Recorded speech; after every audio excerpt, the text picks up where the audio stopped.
e a gente está iniciando mais um episódio do Baixada Podcast. Um podcast que não nasceu para ser apenas um podcast, é para ser um local de conversas inspiradoras, um lugar de reflexões. E hoje eu estou aqui com uma pessoa muito especial, um amigo de longa data, nosso mestre André Luiz. E aí, André, bom dia, meu irmão. Obrigado, tá, por ter vindo aqui, pela tua presença. Se apresenta aí rapidinho, pessoal. Bom dia, William. Prazer ver você, não é? É um prazer estar aqui no Baixada Pod. Meu nome é André Luiz, eu sou natural do Rio de Janeiro, mas moro na Baixada há tanto tempo que já até perdi a conta. Meu trabalho, boa parte dele está dentro da Baixada, né? Casado, pai, ministro do Evangelho, professor, trabalho com literatura. E alguém também apaixonado por pessoas e apaixonado também Maravilha. pela cidade, pelas mudanças que a gente deseja. E estamos aqui com alegria, um prazer. Muito obrigado. Maravilha, maravilha. Antes da gente começar, eu quero agradecer o nosso patrocinador master, que é o nosso Senhor Jesus Cristo. Ele que é o dono disso tudo aqui. E a gente já abre a oportunidade para os parceiros que quiserem vir nessa jornada, nessa aventura, do Baixada Pod. Se você quiser fazer parte desse projeto que tem um objetivo social, inspirador, se você quiser associar a tua marca, você está convidado, tá? Nós estamos abertos a parcerias. E também não posso deixar de pedir aqui para você que vai estar nos assistindo, se inscreva no nosso canal no YouTube, nos siga na rede social, no Instagram. Esse episódio está sendo transmitido aqui no YouTube, Spotify, e se conecte com a gente em todas as redes para que você não perca nada, tá bom? As nossas redes sociais, @baixadapod.ofc no Instagram e baixadapod.ofc no YouTube também, tá bom? Bom, vamos começar aqui nosso bate-papo. Primeiro eu quero agradecer mais uma vez, André, a tua presença. Quero dizer que você é um cara que, no decorrer da nossa trajetória de vida, de amizade, foi alguém que me trouxe inspiração acerca do conhecimento da palavra, da gente poder apresentar o evangelho de uma forma diferente, não caricata, mas apresentar um evangelho intelectual, de conhecimento, um evangelho da palavra de Deus, tá bom? Mas antes da gente entrar nessa parte teológica, entrar nas reflexões sociais, eu quero que a nossa audiência te conheça um pouco melhor, conheça o André Luiz, para que se conecte com você, com a tua história, para saber as tuas origens. E o André Luiz, falar aqui com vocês, eu acho que a gente se conheceu por volta de 2011, 2009, 2010, mais ou menos, que a gente deve ter se conhecido. Mas a tua família eu já conheço desde pequeno, né? Desde pequenininho, porque a tua família, a família Carvalho, sempre foi próxima dos meus pais. Muitos parentes teus, o Elias, Paulo, Sueli, a galera toda. Se a gente for falar o nome aqui, Cláudio, né? Manda um abraço para todos eles. Sempre foi muito próximo. O Elias construiu a minha casa, minha primeira casa praticamente toda. Enfim, e sempre foi uma família reconhecida na nossa região por ser uma família de servos de Deus, de servos de Deus. E aí eu queria já começar falando um pouquinho sobre isso, que você falasse um pouquinho rapidamente sobre a tua infância, adolescência, dentro de uma família reconhecidamente cristã e exemplar. Também não posso deixar de citar o pastor Josué, Josué Júnior também. Se for lembrar, falar todo mundo é muita gente, rapaz. Essa família é bênção. Mas fala um pouquinho disso, até porque você, apesar de estar dentro desse contexto, você não teve essa caminhada inicial dentro do evangelho. Fala um pouquinho pra gente aí sobre essa parte. Então, o meu avô Bento, né, Bento Carvalho, ele é de 1911. E ele se converteu por volta de 25 a 30 anos, a gente não sabe exatamente, né, a família não tem essa informação. Ele já era casado, tinha 2 filhos, Já os 2 primeiros filhos que são os que não têm nome bíblico, daí pra frente é tudo nome bíblico. E ele tinha um problema grave de alcoolismo, né, ele era bêbado, bêbado, bêbado mesmo. E a Igreja Batista estava fazendo um trabalho na rua, na época ele morava naquela região de Forquim Mendes, Jardim América ali, Uhum. essa era o contexto onde ele se converte, depois ele vai para São João, né. E ele se converteu, aceitou Jesus. As minhas tias, né, mais velhas contam que ele se converteu, aí, né, aceitou Jesus bêbado, o pessoal não deu muita fé, muita importância. Aí ele falou assim: "Ah, eu quero que me dá um terno que eu quero já vir", que naquela época tinha muito isso, né, "eu já quero ir no culto já de terno". Aí ele Isso falou bêbado. isso bêbado.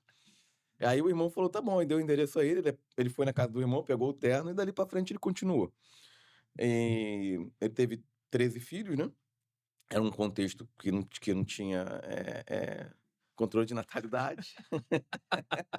Eu Das tenho famílias 4, né, mais ou menos. Tu também, né, André? Tu também eu não tenho ficou pra 4, trás não. para o parâmetro moderno a gente tá Isso, tá acima. voando a terra, estamos acima da média. Ele teve 13 filhos, um desses filhos chamava Moisés, né, que é meu pai, e depois ele morava na casa de Forquimentos, ele foi morar em São João de Meriti. As lembranças que eu tenho do meu avô, ele já está em São João de Meriti, na Cruz da Fé, Cruz onde da tem a Fé. igreja em cima e a casa embaixo. Então morava ele, morava as minhas tias, irmãs deles, e morava mais alguns, aqueles que ainda estavam ali precisando, né, do patriarca ali. E meu pai era convertido, minha mãe também, mas no começo do casamento eles, se afastaram do evangelho. A minha mãe, naquela época, a igreja ela tinha muitas restrições a respeito de maquiagem, de ouvir música secular, Aham. e essas coisas acabaram sendo um embaraço, ela acabou saindo, meu pai acabou saindo juntamente com ela. Então eu não fui criado no evangelho. As lembranças que eu tenho de igreja era quando eu ia na casa do meu avô, que a gente já ia, ficava para o almoço, ficava para o culto, e era criança, achava aquilo chato, não entendia aquilo muito bem. Então na minha vida infantil, conhecia a Bíblia, né, meus pais me ensinavam a orar à noite, principalmente o Pai Nosso, etcétera. A minha casa ela tinha uma ética, digamos, cristã, mas sem a liturgia e o culto. Ou seja, Sim. meus pais não fumavam, não bebiam, então era uma vida que, assim, quem olhasse de fora, não sabe, assim, não é aquela pessoa que desvia e de repente É semelhante aos meus pais também. Minha mãe, ela se desvia pelos mesmos motivos da uhum, sua mãe, por conta dessas regras, né, cortar cabelo. Minha mãe pegou disciplina porque cortou a pontinha do cabelo. é. Aí foi a gota d'água. Mas o contexto que a gente cresce é esse também de, eh, sem bebida, sem palavrão, Sim, enfim. Deixa eu só, sim, aproveitando é que vontade, que é eu já te vontade. cortei, Não, na verdade a gente tá eh conversando. eh, você falou que teu avô se converteu na Batista. Sim, Na Batista. sim. E quando vai ali para São João, na Cruz da Fé, nesse período ele ainda tá na Batista ou ele já tá Não, como pastor, assembleia? Porque você é pentecostal. sim, A sim. família é A pentecostal. família é pentecostal. Ele se converte na Batista e um tempo depois, eu não sei exatamente quando ele chega em São João, ele já tá na Assembleia de Deus. Ah, show de bola. Mas eu não sei quanto tempo depois, ele é batizado com o Espírito Santo, orando à noite em casa, e aí aquilo começa a gerar um problema, porque ele estava dentro da denominação que ele não aceitava aquilo, Ele foi batizado estando congregando na na Batista. Batista. Na Batista e sem essa pregação, né, tipo assim, ele gostava de orar, orava fervorosamente e teve a experiência. Depois de um certo tempo, ele o contexto, né, ele teve que sair. Aí foi pra assembleia. Eu sei que ele congregou na igreja onde eu me converti, na Assembleia de Deus do Relógio, em Jardim América. Eu sei que Uhum. ele congregou ali, não tenho certeza, mas acho que ele foi levantado a pastor ali. Tá. Aí ele chega em São João de Meriti, e como era muito comum, hoje ainda isso é comum, na verdade, né, você pega uma parte da garagem, você estende para a Sim. igreja, você Ponto usa a de sua pregação. casa, você usa em cima. E antigamente isso era mais comum ainda, mais comum ainda. E aí ele levanta a igreja em cima. Eu morei nessa região que meu avô morava lá da Jardim América, muito pequeno vou para São João de Meriti, ali para aquela área ali, na estrada de São João Caxias, eu morei na Dante Goulart, perto da garagem da Fábios, Tá. não é. Então, eu morei ali antes, quando as ruas não eram calçadas, era que, né, aquela coisa toda. Minha primeira infância eu passo ali até os 11 anos, até os 11 anos. Quando eu tenho 11 anos, meu pai vai para Tomazinho, então ele vende aquela casa e dá uma entrada na casa da Caixa Econômica, era um condomínio, estava construído, condomínio não, aquela coisa de casa uma do lado da outra, né? Aham. Chamam de condomínio. E aí ele adquire lá e eu vou para lá. E até aí eu não tenho experiência cristã alguma, né? Aos 14 anos, o meu pai falece num acidente de moto, não é? E depois disso a minha mãe opta por sair de São João. Aí tem esse período que eu, apostatei da fé, saí de São João de Meriti. Aposta toda baixada. Apostatei da Baixada. Aí vou para a região de Vista Alegre, moro ali na Aníbal Porto, e depois vou para Jardim América, que é onde também passo uma parte da vida ali.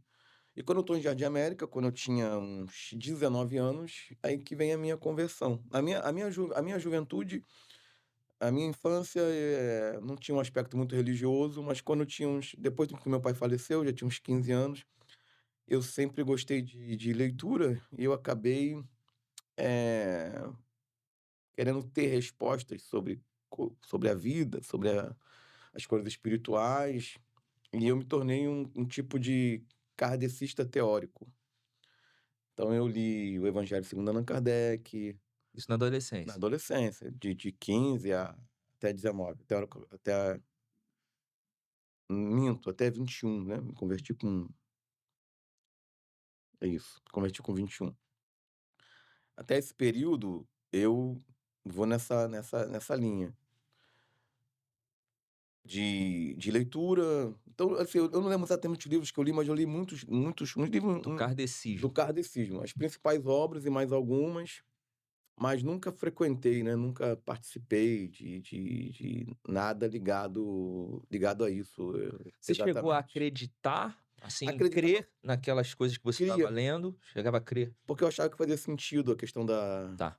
da reencarnação, do karma, para explicar por que que as pessoas nascem doentes, por que que tem gente que nasce em contexto de fome, ou seja, por que que algumas pessoas já nascem num contexto de mais sofrimento que as outras. Eu entendia que a doutrina kardecista trazia respostas e fiquei nesse caminho, corrigindo, realmente me converti com 19, né, eu me converti em 96, então, eh, foi no ano que eu ia fazer 20 anos, né. E aí minha juventude foi assim, eu era um jovem tímido, sempre gostei de português, sempre gostei de redação, então já tinha uma predisposição para essa área, mas o meu pai tinha pensado para mim em carreira militar. Na verdade, ele ia me colocar no Sueiro, que é um colégio que tem ainda, eu acho, naquela região de Madureira, Cascadura, e a proposta dele para mim era essa e eu tinha aceitado. Esse era o caminho que normalmente eu ia seguir. E não era esse caminho do intelectual, né, Não. mas era algo que já estava sempre presente dentro de você, já lia livros kardecismo, como você falou, redação, português, já estava agora isso tem alguma inspiração familiar ou não, era algo teu? Ou Então, você via isso em outras pessoas da tua família? isso tem uma inspiração, mas ela não foi direta. Como assim? Meu pai era professor também. Ele era Ah, professor do legal, Senai. legal. Então eu fiz o Senai como torneiro mecânico, e ele era professor de tornearia. E ele também tinha feito história, e ele tinha um pouco antes dele falecer, acho que 1 ano antes ou 2 anos antes, ele tinha começado a dar aula de história também na faculdade em Caxias. Mas assim, eu não, por exemplo, assim, eu não conhecia o ambiente de trabalho do meu pai, nunca tinha ido no Senai antes dele morrer. Eu não tenho lembranças, não é que não acontecia, mas assim, eu não tenho lembrança na minha memória dele com livros, com biblioteca, etc. Mas ele era alguém voltado para essa área do ensino, tanto Entendi. na questão técnica, de ser professor no Senai, quanto na questão de ser professor de história. Então, de certa maneira, eh, eu acabei levando Ainda que não tendo acompanhado, mas tá no sim, naquele coisa do sangue, né. sim, não foi aquele processo formativo, né, que às vezes Aham, o pai pega aqui o livro, lê e tal, mas, tem um rastro, né. isso, Rastro. algo já intrínseco. Sim. Ah, bem legal, André. Até porque quando eu olho para como a gente já falou aqui, eu conheço muitas pessoas da tua família, a tua família, a galera que eu conheço é aquela do fazer, né, da mão de obra, Músicos. músicos, cantores, instrumentistas, construção civil, né, essa área, Sim. técnica, pô, tem eletricista, tem pedreiro, tem de tudo, tem de tudo. Militar também tem. Então, assim, e aí você vem com esse lado intelectual, né, tem pregadores também, mas eu vejo o teu ministério, tanto que você é conhecido como mestre, né, seu ministério é um ministério de mestre. Então é uma pregação diferente, voltada para o ensino. Uhum. É legal também a gente conhecer essa parte. E já que a gente entrou nessa parte, o jovem André Luiz, beleza, ele se converte, estava ali com muita coisa do que tinha lido do kardecismo, tinha também, obviamente, aquele contato com o evangelho por conta da família, mas sem se aprofundar. Mas aí quando você se converte, você já começa a buscar conhecimento bíblico.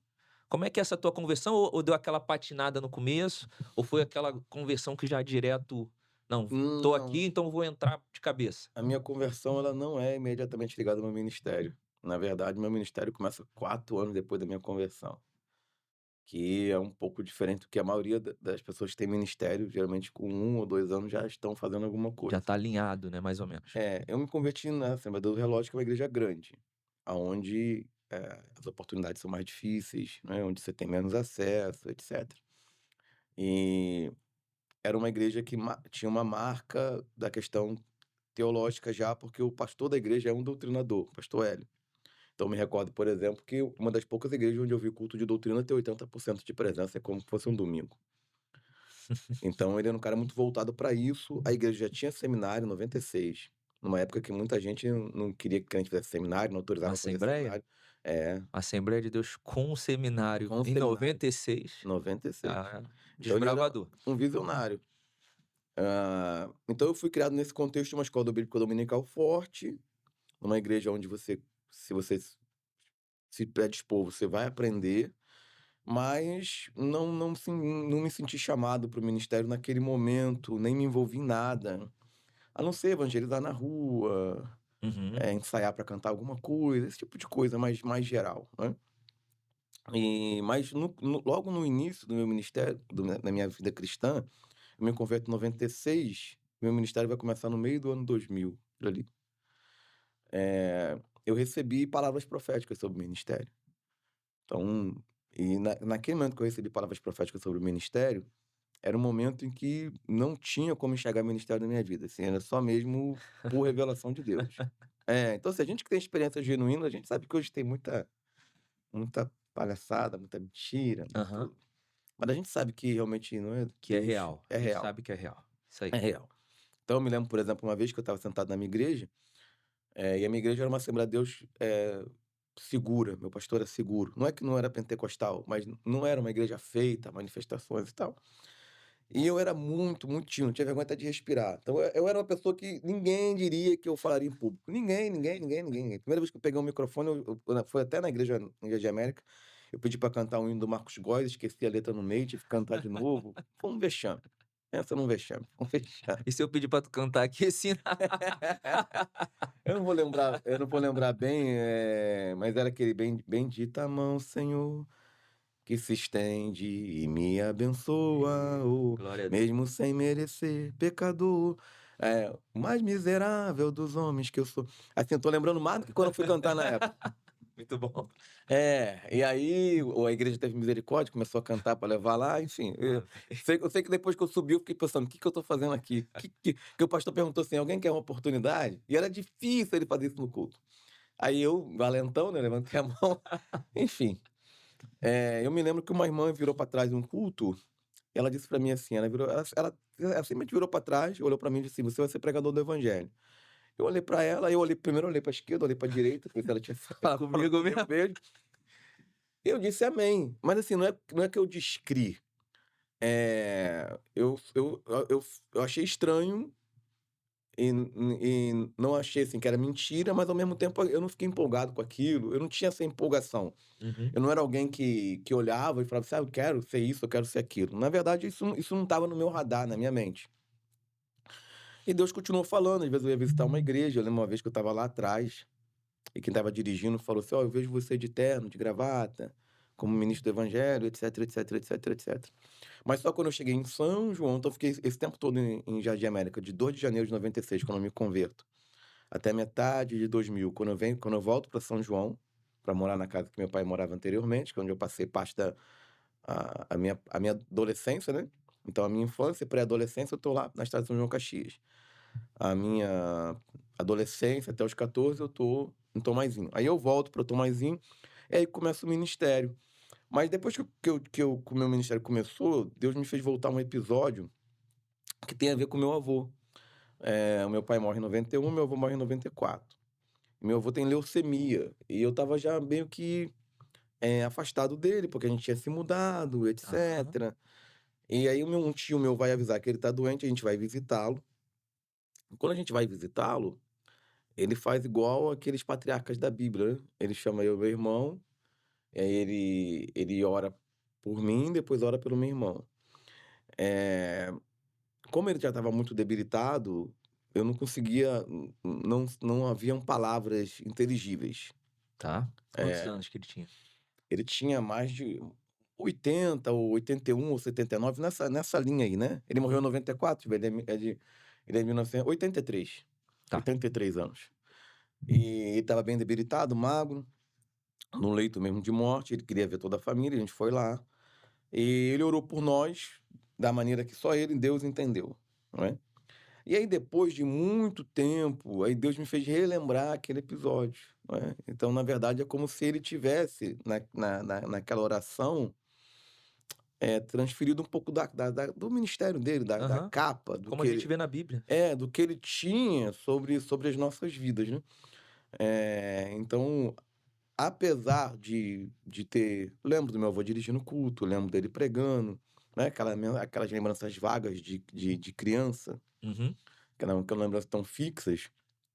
Então, apesar de não ter sido formado obreiro pelo meu avô, mas Deus me fez ver que, assim, que há uma ligação, né, que há um legado espiritual, que não é uma coisa que Da veio família, né. Que a no gente vê na vácuo. família. Exatamente. Então, e aí foi a partir e na verdade foi a partir do meu ministério que eu comecei a me conectar mais com a minha família paterna, não é, porque como meu pai, ele sai da igreja, então ele não estava crente, então, é uma coisa que nem acontece meio que naturalmente, mas que não deveria acontecer, que quando você tem uma família crente, os filhos que ficam descrentes acabam ficando mais É. afastados. É um negócio estranho. Uhum. Não é que, assim, que meu avô botava barreiras, não é isso, mas, assim, eu acho que é porque A própria rotina que é é diferente, né. Um então, tipo pouco assim, disso mesmo. os meus tios que não são crentes acabam ficando mais afastados, porque você às vezes não tem o mesmo pensamento em comum, enfim, esse tipo de coisa. E hoje, então, a minha relação com a minha família paterna, ela vai estreitar a partir do ministério. É a partir do ministério, aí, os laços vão sendo reconectados, vão sendo fortalecidos e etcétera. Ah, legal. Então, você entra nessa fase, né, começa o ministério a partir de uma profecia, e aí, depois de 4 anos que você começa a se aproximar de fato desse ministério que é a palavra, o ensino, e aí nesse momento você começa a buscar leitura, curso, ou começa em casa? Só esse Sim. uma pincelada Não, desse. eu sempre logo do começo eu vim de uma igreja que tinha uma base. Não Ah, tinha feito seminário, mas era uma igreja que já olhava para esse lado. apesar de você não exercer o Não, ministério, mas aquilo já estava já estava. entrando, Questão tá. de De escola bíblica conhecimento. forte, conhecimento, entender a Bíblia, e tal.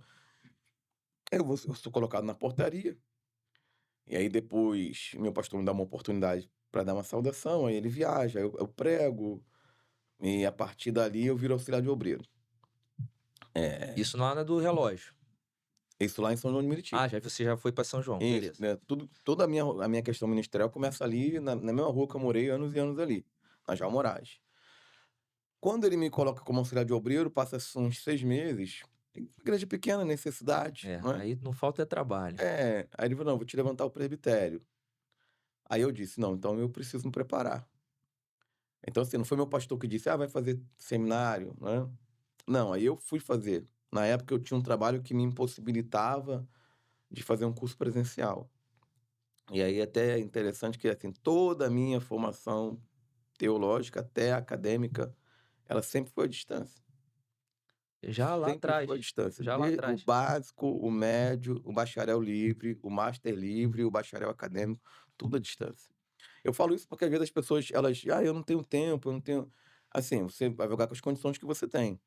Ah, o ideal é sempre presencial, mas se o ideal não é possível, você vai buscar outro modelo. Aí fui fazer o seminário Paulo Leivas Macalão lá em Brasília, na época não tinha essa facilidade que tem hoje, então as apostilas vinham, os livretos, você estudava, fazia a prova, mandava, aí tinha que esperar, eles mandar a prova de volta, todo aquele processo. Não tinha vídeo de aula, né. Era o Não, livro que não tinha chegava e contato você com o tinha professor, que ler. não tinha contato com o professor. Você tinha um conteúdo didático e você tinha que fazer a prova e mandar a prova, se você teve a nota, você passa para o próximo módulo, paga para não, você faz o módulo de novo. Paga e faz o módulo de novo. E comecei ali, e ali comecei a ter oportunidades nessa igreja, e eu não comecei nem como pregador, nem como mestre, eu comecei como obreiro local mesmo. Uhum. Então eu fui porteiro, eu fui auxiliar de trabalho, eu fui tesoureiro, eh, então fazia essas tarefas além de pregar, né, essas tarefas do obreiro local mesmo. Eh, junto com a Aí quando chega em 2004, então é de 2001 a 2004, meu ministério é todo local. Certo. Todo local. Então, portaria, é pregar na igreja, é ser tesoureiro, é cuidar de coisas assim, é dar uma aula na EBD. Quando chega em 2004, aí que começa o meu ministério como pregador, como itinerante. Eu já estava em outra igreja, eu já estava dirigindo uma igreja, em outro ministério, ali em São João mesmo, na Aham. subida como quem vai para Jaqueira. Tá. Estava dirigindo uma igreja ali. Aí eu recebo um diácono me dá um DVD de um pregador, eu não sabia muito o que era pregador itinerante, porque a minha igreja não tinha muito essa característica. Eu me lembro de 2 vezes em que eu vi na minha igreja ir alguém assim. De fora pregar. Isso. Então 2 vezes aconteceu, eh, uma vez foi o Kainon cantar e pregaram também, uma vez foi na época foi a Flor de Lis, foi o Gastão Martins, mas eu não conhecia o que era isso. E aí aquele CD me despertou para aquilo, e a partir de 2004, aí começa o meu ministério como pregador. Mas assim, eu sempre tive ligado ao ensino, dava aula na minha igreja, Aham. mas assim, o meu ministério para fora da minha igreja começa como pregador, Como pregador em 2004. em 2004. Então assim, são processos longos. Uhum. Eh, sem ministério eu fico 4 anos, depois, no ministério local, eu fico mais 3 anos. Então, quando eu for começar o ministério para fora da minha igreja, eu já tenho 7 anos de crente e 3 anos de experiência dentro da minha igreja. Quando eu vou começar o meu ministério, de ensino, nessa linha que eu começo em 2010, mas que eu vou maturar e me identificar ela em 2016, né, então eu já tô como pregador itinerante há uns 6 anos, também dando aula. Uhum. Então, assim, todo o meu ministério são processos longos que vão se desdobrando, e depois vem o ministério do ensino, que eu vou assumir o ministério de mestre em 2016. É, essa época eu acompanhei, né, essa tua construção aí, daquele o cara que postava no Facebook uns textos, e Isso. aqueles textos a gente lia e refletia e gerava debate, gerava ensinamento, aprendizado, textos sempre muito bem escritos, claros, fáceis de se entender, né. Uhum. Eu acompanhei, acho que é mais ou menos a época que a gente deve começar a ter o contato, acho que é essa aí que você É começa. 2009, É, por aí, 2009, porque eu acho que foi lembro 2009, também, porque por aí. você falou do teu trabalho, eu não sei se é esse trabalho que você está falando, mas a gente trabalhou quase que na mesma empresa, né, você trabalhou na Hoffman, não foi? Sim, Como sim, no sim, audiovisual, e eu sim. eu tra eu trabalhava no escritório de contabilidade que prestava Uhum. serviço Sim, para sim. pra Hoffman. A gente não Uhum. chegou a ter contato lá, porque acho que você trabalhava mais externo, né, ou Sim, trabalhei externo, depois interno, que trabalhava no supervisor de almoxarifado. mas eram locais, assim, Sim. diferentes, né, então a gente não tinha contato, mas ali foi quando eu conheci teu ministério, no CD, você falou de CD, Sim. conferencista, né, na época era moda, né, Tição tirado do fogo. Que coisa horrorosa. como é que é? Repete, André. Tição tirado do fogo. Tinha um monte de fogo saindo. Tinha uma cachoeira atrás. Tinha uma cachoeira atrás, mas era o que era na época. Isso, é a construção que a gente tá falando, Era o que né. era na época. Hoje eu olho pra trás e falo, meu Como é Deus. que eu fiz isso? Tem guardado o CD? Deve Eu acho deve que, ter, acho né, que minha porque mãe tem um faz ainda. parte da história, né, É, eu cara, eu acho que acho que eu mesmo não tenho, mas não foi porque mudança, né? Você aham, aham. acaba quebrando, perdendo, mas minha mãe tem um. E aí, né, fazia parte, né. Até Sim. você falou sobre a questão de pregadores itinerantes, pouco se tinha. Eu acho que é nessa época realmente que começa Uhum. a acontecer, até essa nomenclatura do itinerante ficar mais conhecida, as pessoas entenderem melhor. Vem Marco Feliciano, né, eu acho que foi um dos grandes Sim, booms aí da foi o CD do Marco que me levou pra itinerância, que me deu o o start. gatilho. Foi uma mensagem que ele prega em São Paulo. É aquela dias maus, mas com o dia da aprovação. Essa que ele Ah, chama de dias maus, que na verdade ele prega muito melhor no Bispo Paulo Moura, em São Paulo. E aí conheço essa eu já era pregação. pregador, e aí eu comecei a entender como é que funcionava aquilo, e dali eu comecei a pregar em outras igrejas, e dali foi o começo mesmo. O Marco Feliciano, a verdade É, seja ele dita, foi é foi o gatilho para muita para gente começar. muita gente. Eu lembro também que eu comecei meu ministério cedo, né, e pregava, mas uma virada de chave foi uma vez na CPAD, a gente foi comprar, as revistinhas da escola bíblica e na Uhum, TV da CPAD estava passando uma pregação do Marco Feliciano quebrando o uhum. protocolo, que também bem conhecida. Sim. E aí quando eu vi, foi a primeira vez que eu vi, já era até DVD. Uhum, E aí aquilo ali já despertou, assim, para aquela pregação com conteúdo, né, porque a gente sim. tinha muito aquela da pregação do assembleano, aquela pregação um pouquinho mais rasa, Uhum, né.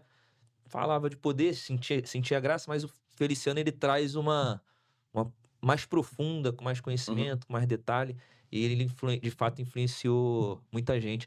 Eh, então aí você começa a se construir ali o Facebook, essa parte da escrita eu vejo muito presente ainda na tua vida, e aí você já mencionou que aí em 2016 você assume o ministério de mestre. Como é que foi essa transição? Porque o ministério de mestre é bíblico, Uhum. tá lá na Bíblia, Sim. certo?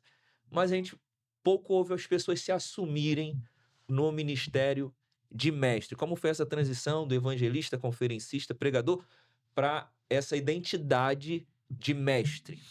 Então, aí eu comecei a sair da minha primeiro eu saí da minha igreja para pregar, depois eu saí da minha igreja para o ministério de ensino. Comecei uma itinerância de pregação, primeiro, e aí depois eu comecei a dar palestra em outras igrejas, a dar aula em seminário, como dei aula lá na Assembleia de Deus Renovada, lá, Aham. você era ou é o reitor do seminário lá. Isso, ainda somos lá. Então, é o reitor do seminário lá. Comecei a dar aula no IBAD, no Fatum, IBADERJ.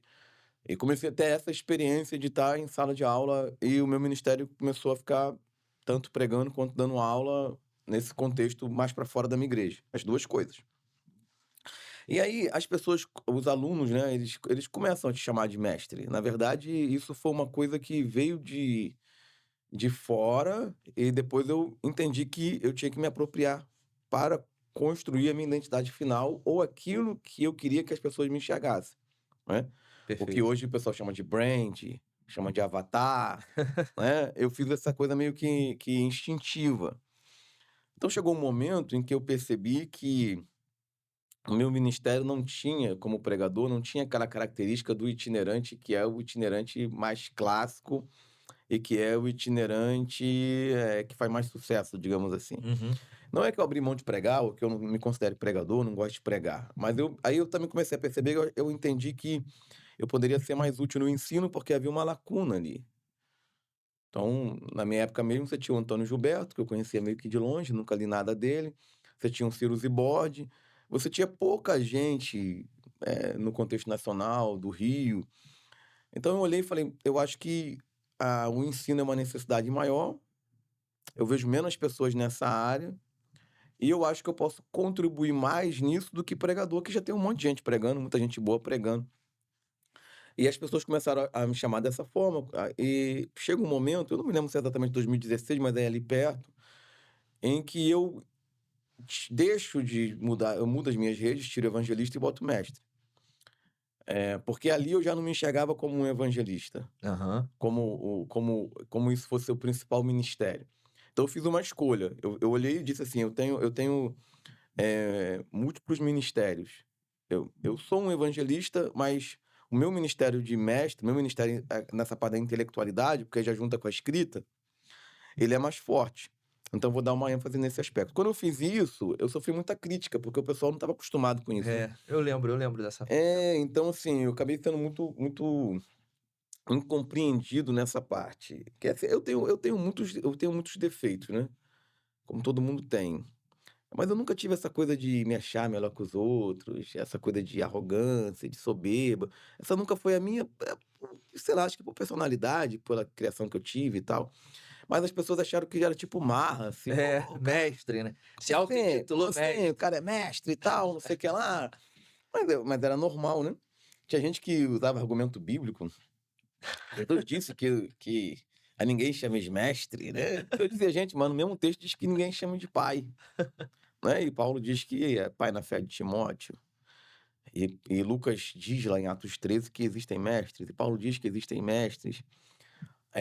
Mas era no nosso contexto pentecostal, o ministério de mestre é tipo um apêndice do ministério pastoral. Você tem aquela ideia que hoje já mudou um pouco, Uhum. diria que para mim mudou 50%, de que o pastor automaticamente é mestre. O que a gente sabe que na prática não é. Existem pastores que são administradores, Sim. mais do que apacentadores. Existem pastores que são mais apacentadores e péssimos administradores. Existem pastores que não são nem apacentadores, nem administradores, mas eles são cuidadores. Então, é aquela pessoa que vai, que visita, que ajuda, que está presente, Uhum. etc. Então, eu recebi muita crítica nessa época, muita gente não compreendeu muito bem, mas depois, com o tempo, as pessoas foram acostumando, né? E hoje eu vejo outras pessoas usando esse termo. E Legal. eu uso esse termo para outras pessoas, porque, na verdade, por que eu fiz isso? Era uma forma de valorizar o Ministério do Ensino. Era uma forma das pessoas enxergarem o Ministério do Ensino como algo que não. Porque, por exemplo, eu não sou pastor, já dirigi igreja 2 vezes, mas o meu coração não é pastoral. Eu era um evangelista dirigindo igreja. Uhum. Eu não tenho coração apacentador. Então, ainda que é uma coisa que eu possa fazer, mas eu não tenho esse coração. Então, você sabe que tem professores que se você colocar ele para pastorear, não vai dar certo. Exato. Às vezes nem para pregar, às vezes o cara realmente é somente, entre aspas, Ensino. professor. Exato. Professor. Mas foi a melhor decisão que eu tomei, até porque também tinha a ver com o trabalho que eu estava começando a desenvolver na escrita, nessa área de intelectualidade, e é a área que eu estou mergulhado hoje, me construindo ainda, na verdade, né? Então eu penso daqui a 3, 4 anos botar lá, intelectual cristão, para o pessoal me bater de novo. Por enquanto eu Mais não uma tô, virada de chave. não tô podendo por enquanto não, ainda tô humilde, mas vou ficar marrento daqui a uns tempos. De novo, de novo. Vou ter uma outra fase marrenta. Ah, cara, pô, assim, eu acho bem legal isso, assim, a gente conhecer a tua história, André, porque um dos nossos objetivos aqui é a gente trazer informação e trazer histórias que inspirem. Eu considero a tua história inspiradora, Obrigado. porque do local que a gente vem, né, a Baixada Fluminense, Sim. um mestre da Baixada Fluminense, né, um mestre de São Pode João de vir alguma Meriti, coisa boa. pô, Gato Preto. A gente vai falar sobre esse do Gato Preto, que eu sempre pensei isso, nunca te perguntei, mas eu imagino que tu já deve ter passado por algumas coisas sobre esse nosso bairro tão Ai, querido, Gato Preto. Gato Preto. Mas assim, cara, então para nossa audiência que tá nos ouvindo, você que tá acompanhando aqui toda essa história, né, a gente tá construindo aqui a pessoa do André Luiz, para você que não conhece ele, e saber que, cara, pode vir coisas boas sim, tem na verdade coisas boas Sim. na nossa Baixada Fluminense, São João, Nova Iguaçu, Caxias, Belfor Roxo, Nilópolis, seja qual for a cidade da Baixada, seja a família de onde você está vindo, se é uma família como a do André que é essencialmente cristã ou não, né? Talvez, Uhum. talvez tenha alguém aqui que não seja da família cristã, mas vai ser o teu avô Bento, que vai virar a chave da família inteira, né? Sim. Porque começou lá atrás, começou com ele. Então, é muito legal esse bate-papo aqui, tudo isso que você está compartilhando com a gente, que eu espero muito que seja inspirador para quem está nos ouvindo, para os jovens, para que a gente não se limite ao local que a gente está, aos rótulos que colocam na gente, tá? Eh, beleza, o André Luiz agora, mestre André Luiz Marrento, né? Marrento, iniciando uma nova fase da vida. E aí, eu vejo que ainda tinha uma outra barreira, talvez em 2016 um pouco mais tranquilo, até pelo contexto do que a gente falou, pregadores mais conhecidos, com outra Uhum. abordagem, mas o mestre dentro do pentecostalismo, acho que também era uma espécie de barreira, né? Sim, sim. Deixa eu voltar ao que você estava falando da pessoa Ok, tá num determinado lugar, na Baixada, etcétera. isso, pode até falar com a nossa audiência É, direta, André. Que depois de um tempo eu percebi que o contexto onde eu me criei e aonde eu exerci meu ministério, ele molda a nossa personalidade. Então, por exemplo, aqui na Baixada, você não tem grandes ministérios, você não tem Exato. grandes pastores que podem fazer para você um caminho institucional. Então, por exemplo, as pessoas me enxergam assim de uma maneira independente, porque esse era o caminho que estava proposto para mim. Então, no meu contexto, eu não tinha como me colocar debaixo do guarda-chuva de uma convenção, debaixo do guarda-chuva de um pastor poderoso. E o meu, não estou tirando o mérito de pessoas que se colocam lá, porque elas também estão dentro de uma Exato. competição interna. Não estou tirando o mérito dessas pessoas. O que eu estou querendo dizer é que o contexto que a gente vive gera desafios que vão moldar a nossa forma do nosso ministério. Então, se você não tem o aparato que você deseja, seja o contexto eclesiástico ou não, você diz, na minha área aqui na Baixada não é, o melhor lugar para fazer isso, eu não tenho o suporte, eu não tenho as referências, etc, etc, como no meu caso eclesiástico. Você pode construir o seu caminho de outra forma. O que importa é que você não deixe de construir o seu caminho. Perfeito. Então, quando as pessoas me veem hoje, elas me veem independente e dizem assim: por que o André fala algumas coisas? Ele é doido? Ele é corajoso? O que que ele é? Não, é simplesmente porque o meu caminho teve que ser esse caminho. Então, é um jogo. Quando você tá debaixo de certas seguranças, que aí eu vou usar uma palavra aqui, né, que o sistema te dá, Aham. você naturalmente faz concessões àquele modelo ali. Quando você não está, não tem por que você ficar debaixo de alguma coisa que se você está no vento, digamos assim, se você está construindo a sua história, independente disso. Então, assim, essa minha postura é mais independente, que vai caracterizar, que vai passar ali pela época do Caçador de Herege, que vai passar pela minha veia polêmica, ela tem a ver lógico, ela tem a ver com a personalidade, ela tem a ver com o ministério, mas ela também tem a ver com o contexto. Ela tem a ver com o contexto. O ambiente te levou também para Ela esse caminho. Ela tem a ver com o contexto, porque as pessoas sempre vão dizer assim, por exemplo, quando eu comecei a falar, elas diziam assim: mas quem ele é para falar isso? Então, assim, é sempre um jogo meio complicado, porque Da ao onde mesmo veio, né, qual ministério. porque ao mesmo tempo que você pensa assim, existem certas coisas que você precisa ter um know-how para falar. Ok, eu concordo com isso. Só que se você levar isso ao extremo, você nunca vai falar algo porque você nunca está preparado para falar aquilo. Então, ao mesmo tempo que você precisa, ter um know-how para falar certas coisas, a fala também faz parte da construção. O que eu estou querendo dizer é o seguinte: quando você está num contexto como você está na Baixada, você está em contextos que não são os contextos mais favoráveis, você está num contexto desfavorável, na nossa situação é por causa disso, ou seja, a gente não tem. Você vai para um campo em São Paulo, você tem. Ou seja, você tem um outro modelo. Uhum. Quando você está nesse contexto, você precisa criar poder e criar espaço a partir do seu discurso, a partir do seu trabalho, a partir da sua ousadia, porque se você for esperar esse espaço ser aberto, esse espaço não vai ser aberto. Esse espaço não Verdade. vai ser aberto.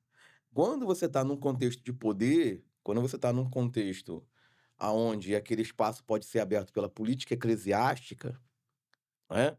Pela política eclesiástica, você almoça aqui, você janta ali, você faz um acordo aqui, você faz um acordo ali. O que é do jogo, faz parte da vida. Volto a dizer, não estou trazendo demérito nisso. Você pode ter um tipo de postura. Quando você está num contexto como o que a gente está, eu acho que dificilmente a Baixada é vanguarda para alguma coisa, no sentido assim de. Pô, qual o melhor lugar para começar tal atividade? Pô, Baixada Fluminense. Não existe É, isso. dificilmente vai ter essa área. Então, às vezes, a pessoa ela olha para o contexto e fala: "Poxa, mas, como é que eu vou fazer?" Você vai se colocar a partir de si mesmo, dependendo do contexto que você está. Mas lógico, isso vem junto com o preparo, todos esses processos que eu falei, essas coisas que eu falei, porque se você está preparado, ainda que a pessoa possa questionar a sua autoridade, a partir do momento que ela te questiona, é porque ela está incomodada com o que você está falando. Exato.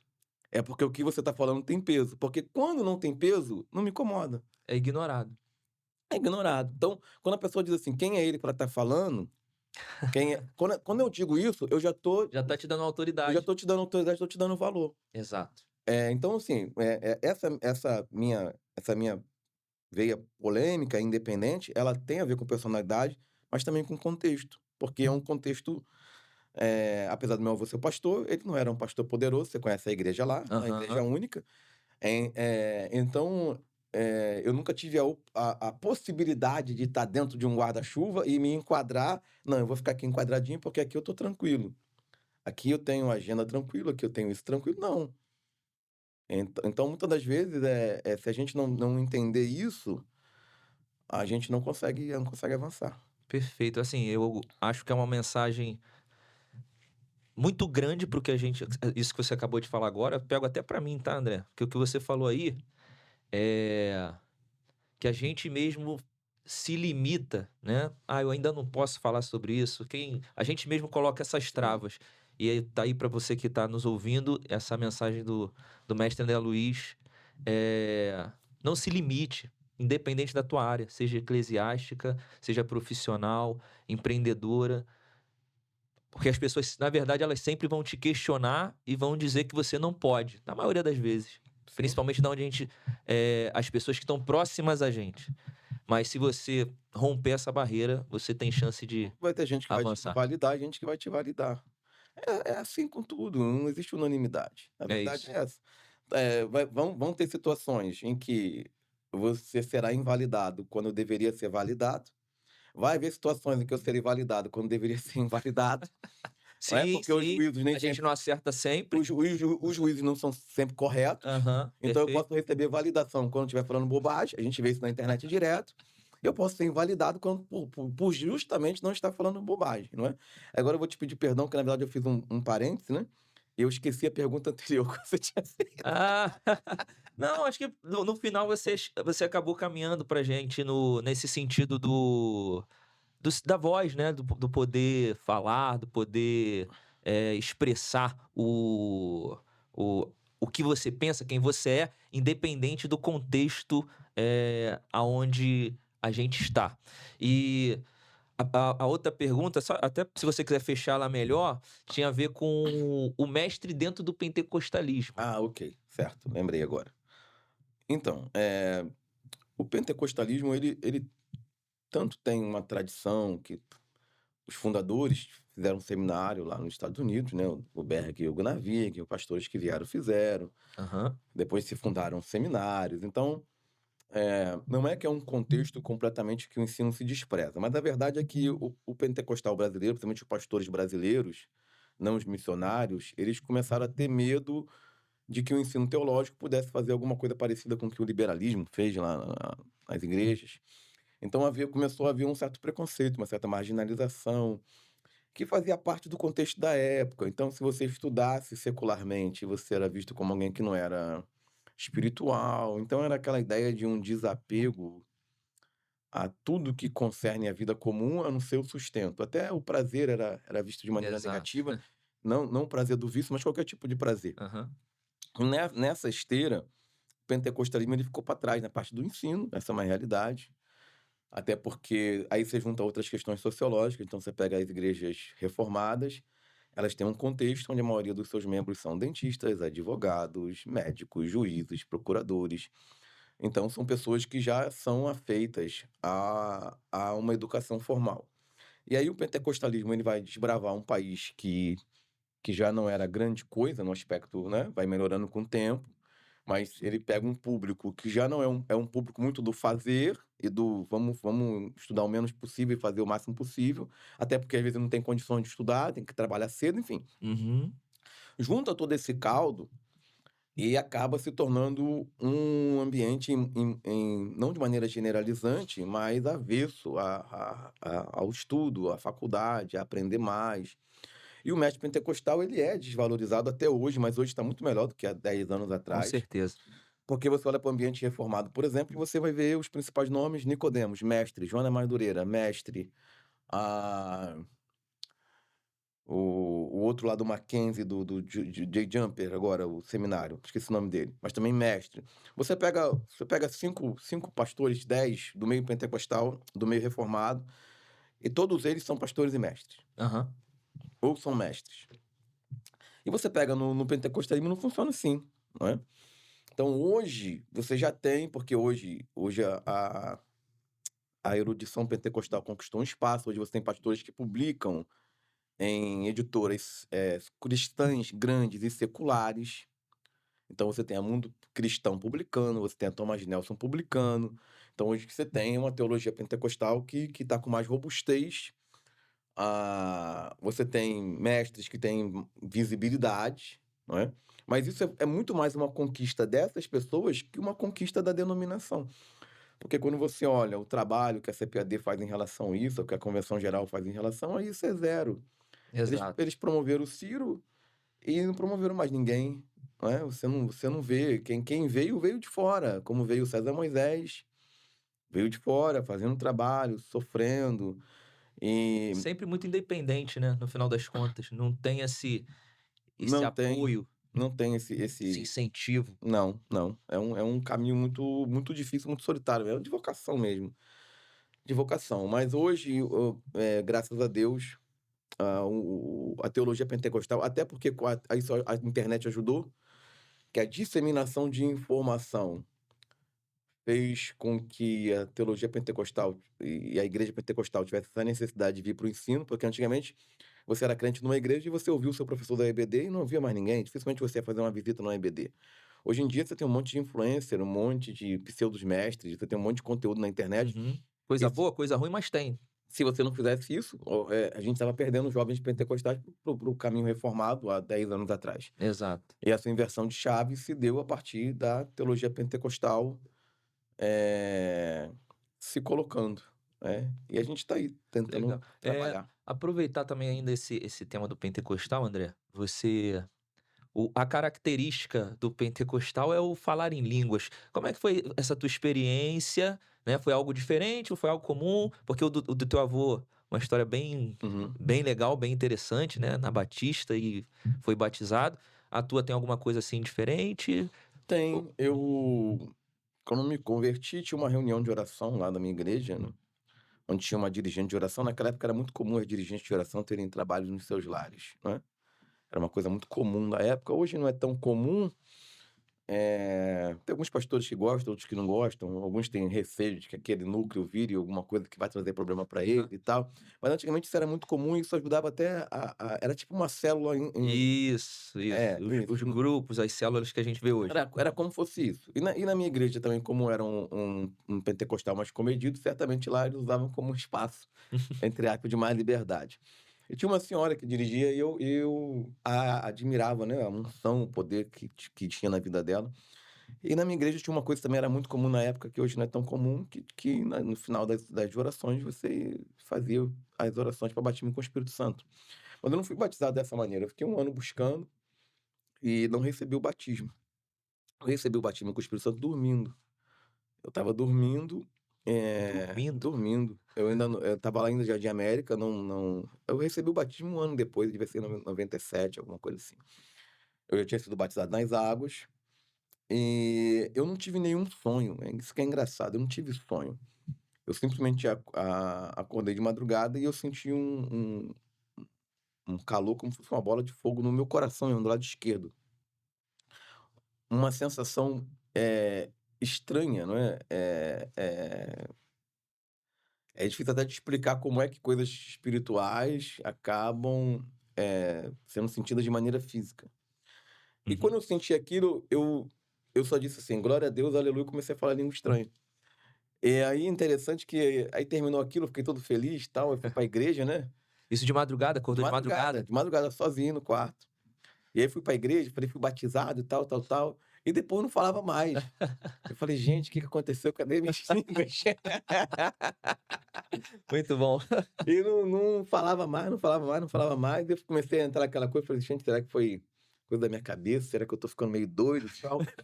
E aí Deus fez a confirmação do batismo também dormindo, da mesma forma. Aí aconteceu uma experiência muito semelhante. Eu acordei, comecei a falar línguas estranhas. E dali para ali, né, de lá para frente, isso se tornou parte da minha espiritualidade, né, da minha rotina cristã. E eu acredito que é muito importante, não só o batismo com o Espírito Santo, mas essa questão do pentecostalismo trazer esse transcendente. Que, na verdade, Exato. isso é o que faz a diferença Do pentecostal. do pentecostal e do nosso contexto, porque é muito difícil alguém que tem uma experiência mística não cristã se converter para uma experiência cristã não mística. Uhum. O sobrenatural precisa estar presente, né, para trazer essa Precisa estar pessoa. presente. Por isso que você dificilmente vai ver alguém que era sacerdote do candomblé ou da Umbanda que virou testemunho de Jeová, Uhum. ou virou um crente sensacionista.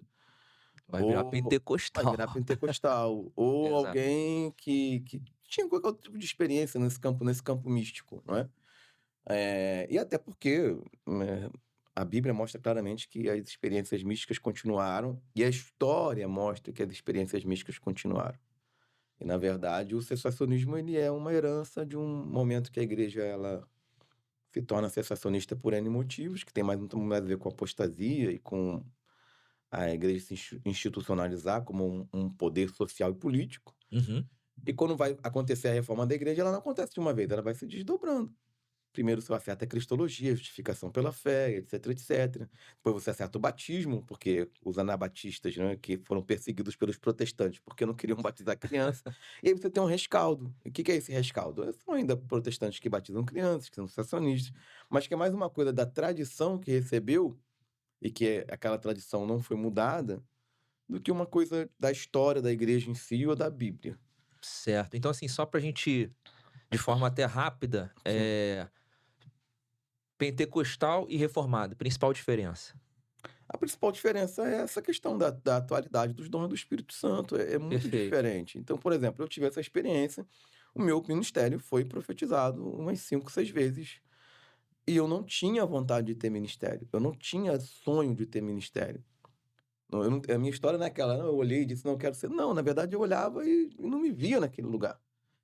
Não me via naquele lugar. E eu tive 5, 6 experiências, de estar em lugares que as pessoas não me conheciam, porque uma coisa é você pregar e alguém dizer, não que Deus não faça isso também, lógico, mas Deus dizer: "Ah, Deus vai estender teu ministério".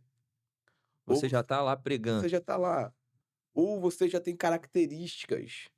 Um bom orador não é tímido, é extrovertido. Outra Você coisa tinha é tu você era tudo o tudo contrário. contrário, você olhar alguém que não tem nenhuma experiência e dizer. Então, para mim é fundamental. É fundamental e a minha identidade é pentecostal, e isso não tem a ver, eu posso fazer 300 milhões de faculdades, Vai que vou continuar continuar pentecostal. tição tirado do fogo. É, é, A essência é essa, não, legal. E é. outra coisa também, André, aproveitando essa tua fala, porque até hoje pentecostalismo é isso, mas eu vejo que essa busca pelo Espírito Santo não tá tão, não sei se é uma percepção minha, Não, é tá, uma realidade. mas eu acho que tá um pouquinho diferente da nossa época, né, como você falou, a reunião terminava com essa oração da busca do Espírito Santo. Eu mesmo, eu demorei muito para ter essa experiência das línguas, e também, apesar de depois ter tido, não acontece com tanta frequência como com outras pessoas. Isso me incomodava muito por estar dentro do meio Uhum. pentecostal e não Sim. viver essa experiência.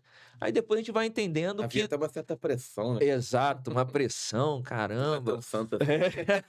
Exatamente, exatamente. E uma pressão externa e até Sim, interna, né, a gente: "Caramba, todo mundo aqui do", sim, sim. enfim. Mas aí depois a gente vai entendendo também que o batismo com o Espírito Santo não está resumido às línguas. Uhum. Ela é o que a gente chama da evidência. uma evidência para o homem, né?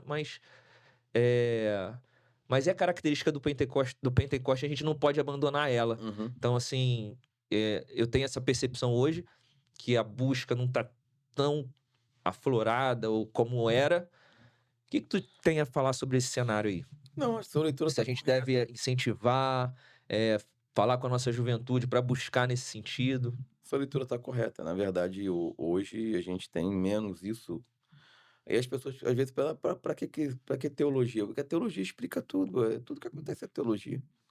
Então, por que hoje você tem um menor número de pessoas batizadas com o Espírito Santo? Teve uma campanha da CPAD, não sei se você lembra, tem uns 3 anos, 100 mil batizados no ano. Então, a própria CGADB fez uma campanha de batismo com o Espírito Santo, porque esses números caem, esses números caíram. A gente vê isso na experiência prática, Aham. onde a gente vê pouca gente sendo batizada no culto, que era uma coisa mais comum.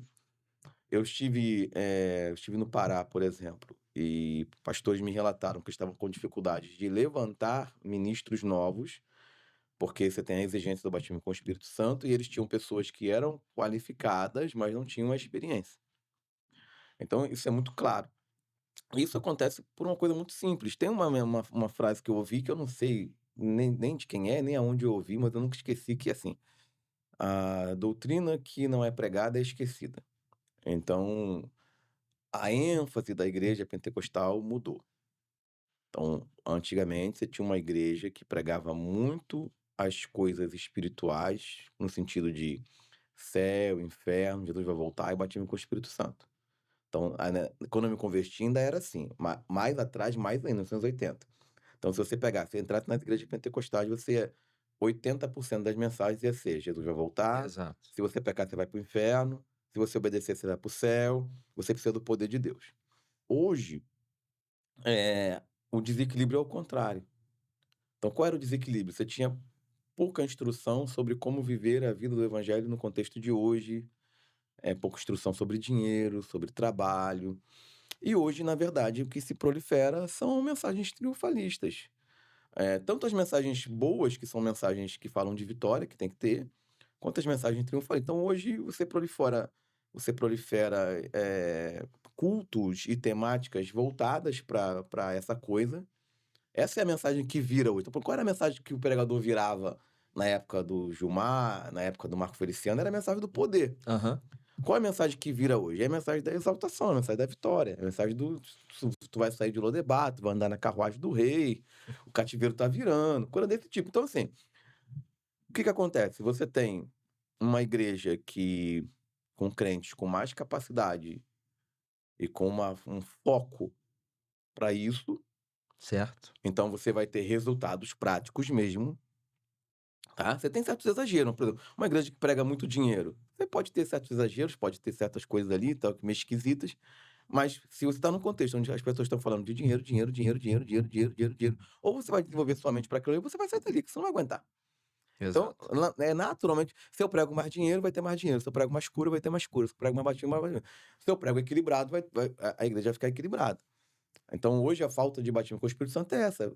A gente não ouve pastores pregando sobre batismo com o Espírito Santo. A gente não ouve pregadores pregando sobre batismo com o Espírito Santo. A coisa mais rara que tem é uma mensagem sobre o batismo com o Espírito Santo. Uma mensagem que incentive pessoas a buscar poder de Deus, a buscar consagração. Aonde você tem isso? E aí o pessoal bate muito, e eu critico também certos excessos, mas são movimentos que são importantes, porque um extremo, você tem um extremo de um lado, você tem um extremo do outro, que ajuda a manter a coisa equilibrada. Equilibrada, tá. Porque aí você vai para outros extremos ultrapentecostais, que geralmente vão acontecer muito na Baixada Fluminense, Sim. porque quanto mais pobre, mais necessidade você tem do místico. Isso também é um outro motivo, porque a maioria dos sensacionistas não vão ser esse tipo de pessoa, porque a sua vida está equilibrada, você tem um trabalho legal, você tem um plano de saúde legal, você tem. Ou seja, e a pessoa que está lá, ela tem mais necessidade, mais carência, então ela precisa mais de um Deus do aqui e agora e menos de doutrina, no sentido Certo. de menos entender como funciona o processo da propiciação, menos entender como funciona a justificação. modelo por modelo, mesmo como saber como é que é o calvinismo de 3 pontos, 4 pontos, ou como é, ela precisa do Deus que vai abrir a porta lá, e vai ser o carcereiro que vai cuidar do filho preso, vai ser o juiz que vai bater o martelo, vai tirar o filho, vai ser o médico que vai alterar o cérebro do filho, do parente, do marido, para ele parar de beber ou parar de usar droga, e assim por diante. Então, você tem menos batismo com o Espírito Santo, e você tem essas igrejas, apesar desses excessos, elas são importantes para manter a mística, porque senão também o pentecostalismo pode ir por um caminho institucional e se tornar um pentecostalismo místico só de teoria. Só de discurso. A gente já tem algumas denominações que se dizem pentecostais, que quando você chega no culto, você não vê pentecostalismo. Aham. Assim, isso cada igreja tem problema. Você pega uma Nova Vida, você chega ali, você não parece que é pentecostal. E a Assembleia de Deus, se ela não vigiar, ela pode caminhar, não de maneira total, mas ela pode caminhar majoritariamente para esse caminho aí. Maravilha, André. A gente vai agora fazer uma virada de página, porque eu quero aproveitar todo o teu Uhum. conhecimento, trazer as reflexões que um mestre tem para colocar aqui nessa mesa, para a gente refletir, aprender, para nossa audiência absorver. Mas antes, eu quero só falar daquela questão que você congrega até hoje, né, na mesma Sim. igreja, Assembleia de Deus do Gato Preto, Ministério Gato Preto. Só quem é Baixada pega essa. Talvez não estranhe, né? Porque conhece o bairro, Sim. né? Mas quem não é da Baixada, Assembleia de Deus do Gato Preto. Fala um pouquinho sobre isso. Se tem alguma história engraçada, como é que as pessoas entendem isso? Como é que era se apresentar, talvez, né? O pregador. Um abraço, meu pastor, Assembleia de Deus do Gato Preto. Fala pra gente aí. Então, eu morei no bairro do Tomazinho. Aham. Só que parte do Tomazinho, eu não sei explicar qual é o motivo, a origem, ele é chamado de Gato Preto. Então, tanto para os moradores dali ou dos outros bairros, né? E a minha igreja ela se chamava Assembleia de Deus Central do Gato Preto. E era sempre foi muito estranho, porque as pessoas sempre estranharam, porque elas não associavam diretamente ao nome do bairro, né? Lógico, seria uma associação mais óbvia, mas ainda assim é muito estranho. E eu, o que que eu fazia? Eu brincava, eu dizia que era da Assembleia de Deus Central do Cat Black. Só avisava, né? Só avisava. E quando o pessoal ria, eu explicava, ou seja, eu sempre tinha que explicar que o Gato Preto era um bairro, etc, etc. Logo o Gato Preto, né? Aí meu pastor resolveu dar uma ajuda. Ele botou a D Forte, né? Mas apesar que no Instagram ele ainda botou a D Forte, arroba Gato Preto ainda. Né? Tem que mudar isso aí, pastor Gilson. É benção. Pode Mas ver eu disso, passei algumas situações que eu tinha que ficar explicando, mas é uma igreja abençoada e são coisas, enfim, fazem parte, né? Tem Não, nomes estranhos mesmo de cidade, de bairro. Baixada Fluminense é isso, né? Tem vários Você nomes vai estranhos. pra Paiol de Pólvora, por exemplo, que é Nilópolis. É você um vai nome estranho. pra Belfor Roxo, Bafo do Porco. É isso. Tem a Assembleia de Deus Bafo do Porco. São os nossos bairros da Baixada mais legal. Nomes estranhos. Então, beleza, vamos virar essa página, né? A gente já conheceu bastante sobre o André Luiz, o intelectual da palavra de Deus. Eu diria até um intelectual em todos os sentidos. Eu até considero, não sei se você se considera nesse sentido, ou ainda não chegou nesse nível da marra, mas eu considero até um filósofo dentro do evangelho.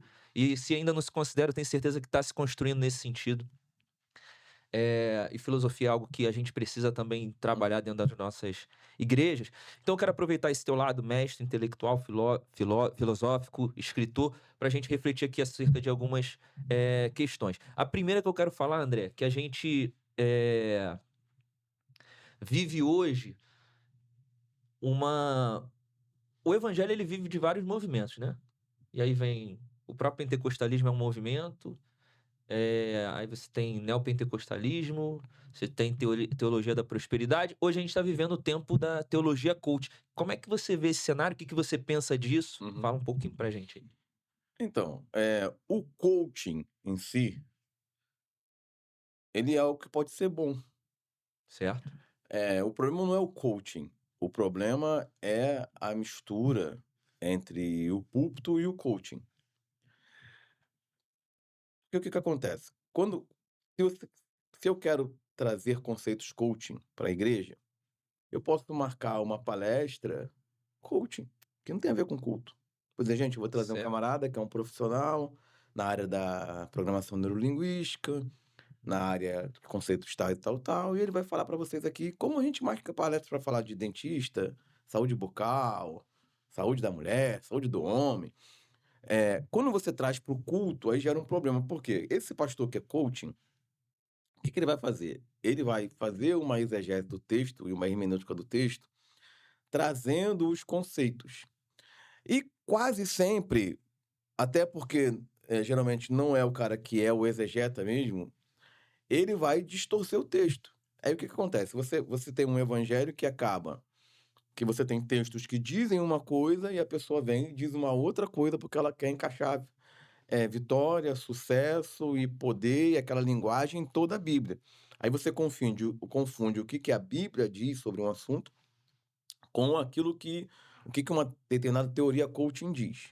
Certo. Então eu vejo de maneira muito, muito negativa. E não é só isso, tem uma outra questão que é a seguinte, ou o cara ou ele é, no sentido assim de exercer, tá? Alguém pode ser pastor consagrado e ser coaching. Mas assim, ou você é pastor, ou você é como é que você vai pastorear e ser coach ao mesmo tempo? Então existe uma série de confusões. Por exemplo, vamos dizer, você tem gente que é chamada de pastor, mas não pastoreia. Exato. Que tipo de pastor é esse que não pastoreia? Eu não consigo Pastor sem entender. ovelha. Isso não existe, isso são gambiarras que a gente cria. Se o camarada, ele não pastoreia ou ele não auxilia o seu pastor local, Uhum. ele não é pastor. Então, assim, se pelo menos as pessoas tirassem esse título, e nós vamos ouvir um coaching aqui. Ele é um coaching. E ele vai usar a Bíblia em uma coisa ou outra para amparar. Ainda diminuir essa questão. Então você vê, mas não, essas pessoas acabam influenciando como se elas estivessem influenciando a partir do evangelho. E não é do evangelho. Elas estão usando uma base principal, que é o coaching, e a Bíblia está de amparo, a Bíblia está de muleta, a Bíblia está de vagão, né? Ela não é locomotiva. Para reforçar, ela é usada para reforçar, mas sem ser O que ele quer dizer, na verdade, é a partir do coaching. Ele usa a Bíblia para amparar. Se ele usasse a Bíblia sempre para amparar de maneira correta, ainda seria menos problemático. O problema é que. Aí, por a exemplo, distorção. o cara que é pastor e coaching, você pega o ano todo ele pregando. Quantas vezes ele pregou salvação? Nenhuma. Quantas vezes ele pregou batismo com o Espírito Santo? Nenhuma. Quantas vezes ele pregou a volta de Jesus? Nenhum. Então ele não é pastor. Ele não é Perfeito, pastor. não é pastor. Não é pastor. Assim, é uma questão bem atual e a gente acho que a gente precisa refletir sobre isso mesmo. Como você falou, tem um lado não é ruim ter coach, mas Sim. tem um lugar para ser coach, que Uhum. não é o púlpito, não é a igreja, não é ser um pastor coach. Você pode ser pastor Isso. e coach, mas pastor coach. Na igreja você pastoreia, no coaching você faz coach. Certo? Beleza. Então, tá aí a opinião do André Luiz sobre isso. Digo que concordo, gênero, número e grau. Hã, o coach é bem positivo, mas tudo tem o seu lugar para ser feito. Dentro dessa questão de opinião, a gente já citou um pouquinho aqui sobre uma fase da vida do André Luiz, que era conhecido como caçador de hereges. Como é que tá essa parte aí, André? Como você tá vendo as heresias nos nossos dias? Essa teologia coach tem um pouquinho de heresia, né? Ou completamente, enfim, mas tem alguma outra? Eu lembro que na época a gente brincava muito, tinha a Apóstola Sol e mais uma outra galera aí, que hoje em dia tá até mais Mas Genoduque. a Genoduc. Então, esse não tá tão esquecido assim, né? Tá Uhum. por aí. Mas como é que você tá vendo esse cenário, as heresias, o que que a gente precisa estar alerta, tomar cuidado? Então, eu sempre tive um natural zelo quando eu percebia deturpações do evangelho. Não são erros de pregação, coisa que pode acontecer, um versículo mal Exato, interpretado, mas você vê a picaretagem da fé. exato. Então, eu tenho um lado apologista, né. Durante um tempo eu exerci bastante esse meu lado apologeta. Depois eu abri mão, porque quando uma coisa começa a te identificar demasiadamente, ela acaba obstaculizando outras pessoas de enxergar outras coisas. Então, eu fazia N coisas, e o Caçador de Hereges ficou muito, né, chegou um momento que eu disse: "Não, eu vou dar uma freada para que as outras coisas que eu faço também possam aparecer". Não te rotulasse só como isso, né? É, exatamente. Porém, a gente vê hoje pessoas que abrem uma live e diz: "Quando tiver 500 eu vou revelar".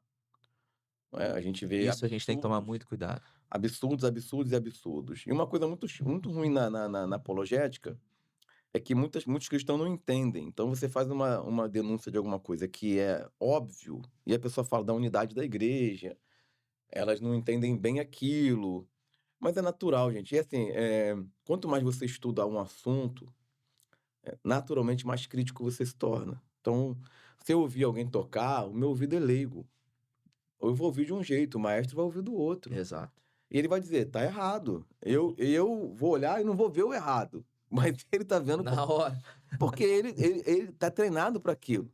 Então, assim, a gente que trabalha com Bíblia, quando a gente percebe, erros grosseiros, a gente percebe mau caratismo, vamos pegar um exemplo, o Miguel, aquilo é O um menino. aquilo é um sociopatinha em miniatura. Pode ser que ele se converta, mude, mas quando você olha para ele, a forma como ele aquilo é golpe, golpe. Você entende ali que no caso do Miguel é algo É golpe, não, é pensado, arquitetado, pensado. pensado. Lógico é que ele não desenvolveu só aquilo sozinho, ele desenvolveu a partir do Tem contexto. pessoas por Não, e trás, a partir do contexto. contexto que ele viveu, que ele viu, que entendeu que aquilo era natural, não é. Então você vê que claramente é um esquema de arrecadação baseado em perversão do evangelho. É, isso é triste. Aí depois de tudo que deu, ele ainda apareceu agora com uma nova polêmica, lá fazendo uma revelação, dizendo que o amante de alguém estava no lugar, que o nome da mulher era Essa eu tal. ainda não vi. Alguém chama ele de falso profeta, ou nem chamam, não sei, o vídeo não pega. Aí ele diz assim: "Eu tô te vendo aqui, Kleber.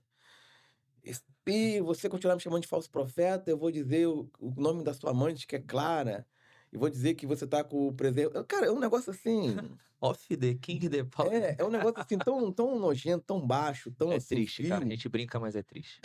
Então assim, e as pessoas acreditam. Uma vez eu estava na academia, eu morava em São João ainda, e eu cheguei pra malhar e tinha 2 pessoas conversando e uma estava falando: "Não, mas assim, é porque ele é jovem, mas ele essas coisas são de Deus, o pessoal tá perseguindo ele". Eu disse: "Gente, pelo Meu amor de Deus, Deus, isso tenha não misericórdia". existe, cara.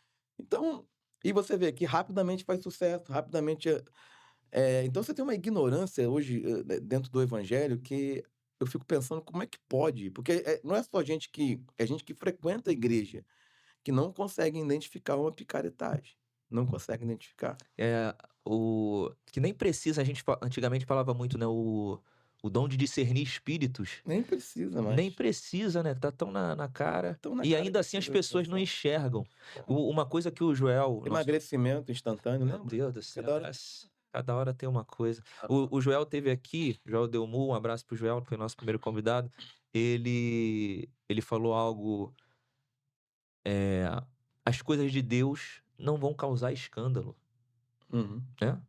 E é isso, não vai. Quando você vê algo que está sendo virando um meme, sendo escarnecido, não tem como ser de Deus, né. Pra que eu vou falar inglês no culto em português? Como se fosse no meio de uma profecia. No meio de uma É profissão. tão escancarado, só que assim, a gente vive num tempo hoje em que infelizmente, assim, o esdrúxulo, o esquisito, o absurdamente falso, consegue ter mais espaço do que aquilo que é certo. Essa é a realidade, é uma coisa muito muito complexa. É, a guerra dos cliques, né, a polêmica dá mais clique do que Mesmo que for o vazia, certo. Exato, mesmo que mesmo que seja for algo vazia. fútil, vazio, inútil.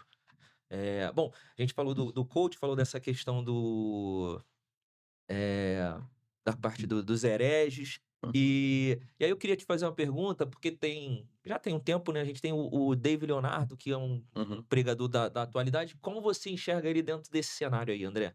Por que que eu te pergunto isso? Eu vejo que ele é um pregador que influencia muitos jovens, Uhum. até mesmo seculares, tá, mas veio com uma Sim. roupagem, uma forma de pregar totalmente diferente, que eu acho que até então acho até que é a única, pelo menos no Brasil, não Uhum. vejo outro semelhante.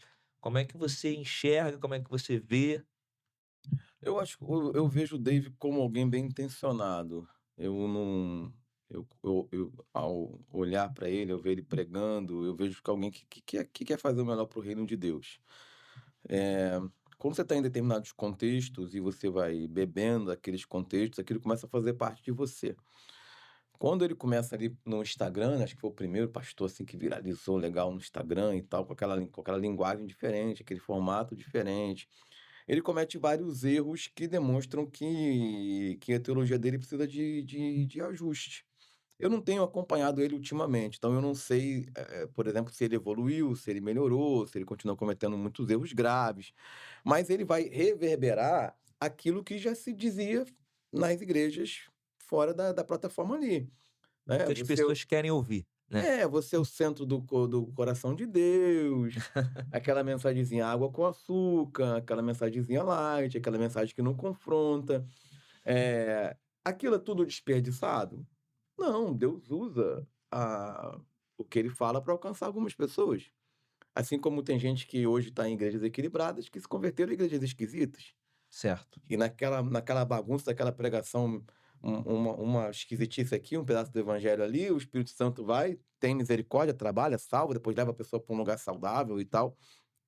Eh, então David se tornou um símbolo de algo, não é, que é esse evangelho coaching que a gente condena. Mas, assim, eu vejo ele com muito mais benevolência, por exemplo, do que eu vejo o Agenor Duque da vida, o Miguel da vida, a Renalinda da vida, Sem dúvida. que é gente que é picareta da fé mesmo. É gente que tá ali só, do que de repente alguém que cometeu erros, eu não sei como é que tá o caminho dele, não é? Se ele melhorou, se ele continua da mesma forma, mas é para isso que precisa a igreja sempre precisa de pastores e mestres responsáveis para dizer: "Olha, não é isso aqui, você não é o centro do coração de Deus, você não é não é bem assim, ou não é só isso", Perfeito. porque às vezes a pessoa ela não está falando nem algo que é errado, mas ela diz aquilo como se ela fosse uma única verdade. Então eu digo assim: "Deus é bom", isso é verdade. Uhum. Agora se eu digo: "Deus é bom e ninguém vai para o inferno", aí é uma outra coisa. Então é assim que eu vejo, olho pro Dave. Ah, legal. E, legal essa tua visão do Dave, tá, porque a gente vê que rola muita polêmica sobre o nome dele, mas eu acho que você explicou bem. E um outro aspecto até dentro do que a gente falou aqui, eu eu vejo que essa forma diferente dele não tá tão presente nos púlpitos, entra até aquilo que a gente falou Uhum, no púlpito, assim, que eu digo, dentro da igreja, você vê ele agindo mais por fora, uhum, tal. Enfim, mas legal essa tua visão acerca do Dave. E aí eu vou aproveitar isso para levantar também para você, André, para você falar pra gente sobre a importância da gente ser autêntico, né, cara. Porque num mundo, num ambiente onde você tem uma série de pessoas que vão se tornando de alguma forma espelho, e uhum. a gente por aquilo ser modinha. Ah, por exemplo, eu tenho minha forma de pregar, mas pô, o David Leonardo tá pregando assim, tá dando certo. Uhum. Abandono a minha autenticidade e vou querer fazer igual a ele. Tô usando ele como exemplo que a gente Sim, falou dele agora, mas isso vale para qualquer outra pessoa, não só como inspiração, mas no caso de abandonar a autenticidade. os modelos são referências, são importantes, Exato. Como o Marco Feliciano lá no mas início. são apenas modelos, eles não Perfeito. são para que sejam imitados. O tempo que a gente vive hoje também é esse tipo de tempo, onde, por exemplo, uma fórmula, o tempo das fórmulas, né. Isso. Então tem um formato que dá certo. E muitas vezes vocês vão ouvir conselhos de amigos, pessoas que amam vocês, que vão dizer: "Olha, o formato que dá certo é esse formato aqui, você tem que se enquadrar nesse formato aqui". Só que existem peculiaridades. Então você precisa se conhecer e entender dentro das suas ferramentas e capacidades o que você vai fazer, um caminho. Eu vou dar um exemplo, o meu exemplo. Eu sou alguém múltiplo, ou seja, eu faço N coisas. Então as pessoas vão me ver pregando, vão me ver ensinando, elas vão me ver dando aula de teologia sistemática, teologia pública, teologia bíblica. Elas vão me ver escrevendo, elas vão me ver lançando coletânea. Então essa é uma característica minha. O meu ministério da palavra, ele é um ministério da palavra em tudo que é palavra. Amplo. Então aonde tiver palavra, eu tô lá. E muitas vezes eu ouvi pessoas dizendo: "Não, cara, você tem que nichar. Por que que você não pega elas no púlpito e vira o cara da pregação? Ou por que que você não foca só na pregação, ou foca só no ensino, ou foca só em isso, foca". Mas é porque não sou eu, não sou eu. E na verdade, assim, é a minha e foi essa minha multiplicidade que me fez sobreviver. Porque, eu não fico preso a uma coisa só. Perfeito. Então, por que que eu posso, às vezes, ter determinadas opiniões que se eu fosse só pregador eu não poderia? Porque o pregador, ele depende do púlpito, ele depende 100% do acesso. Por quê? Porque eu também trabalho com livro.